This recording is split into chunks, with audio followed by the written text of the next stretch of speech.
السلام علیکم ورحمۃ اللہ وبرکاتہ۔ امید کہ آپ بخیر و عافیت ہوں گے۔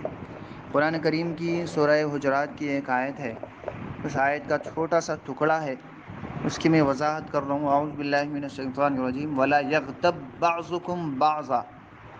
اللہ نے ہم کو اس بات کا حکم دیا ہے کہ تم ایک دوسرے کی غیبت بیان نہ کرو، ایک دوسرے کی برائی نہ بیان کرو۔ اس کے بہت سارے نقصانات بتلائے گئے، بلکہ حدیث کے اندر یہ بات ملتی ہے، جو حدیث آج ہی میری نظر سے گزری۔ حدیث یہ ہے، حدیث کا مفہوم یہ ہے کہ غیبت زنا سے بھی زیادہ بدتر ہے۔ یہ لفظ اتنا کٹھن ہے اور اتنا گھن ہے کہ اس کو استعمال کرنے کے لیے بھی گھن آتی ہے، لہذا اس لفظ کو میں نہیں دہراؤں گا۔ تو بیان فرمایا کہ اس گناہ سے بھی بڑھ کے گناہ ہے غیبت کا کرنا، اس لیے غیبت کرنے سے پرہیز کریں۔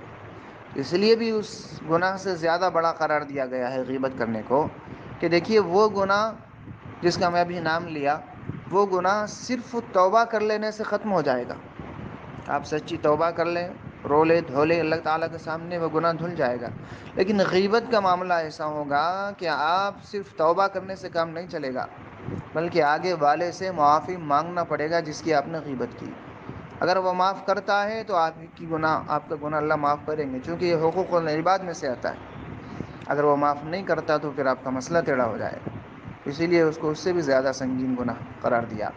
اور اگر وہ معاف کرتا ہے تو ٹھیک ہے، اور اگر معاف نہیں کرتا تو قیامت کے دن آپ کے اعمال اس کے نامہ اعمال میں ڈال دیے جائیں گے، اور اس کے گناہ آپ کے نامہ اعمال کے اندر ڈال دیے جائیں گے۔ اس لیے اس غلیظ گناہ سے بھی زیادہ قرار دیا گیا ہے غیبت کو، اور یہ معاشرے کے اندر بہت عام ہے دوسروں کی غیبت کرنا۔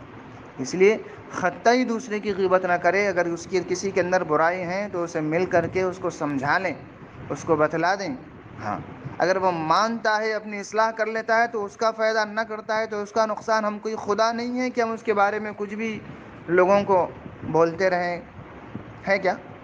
جب خدا خود معاف کرنے کے لیے ہے، ان اللہ غفور الرحیم، تو ہمیں کیا مجاز ہے کہ ہم کسی کو کچھ کہیں؟ اس لیے کبھی بھی کسی کو آپ کچھ بھی نہیں بولیں گے۔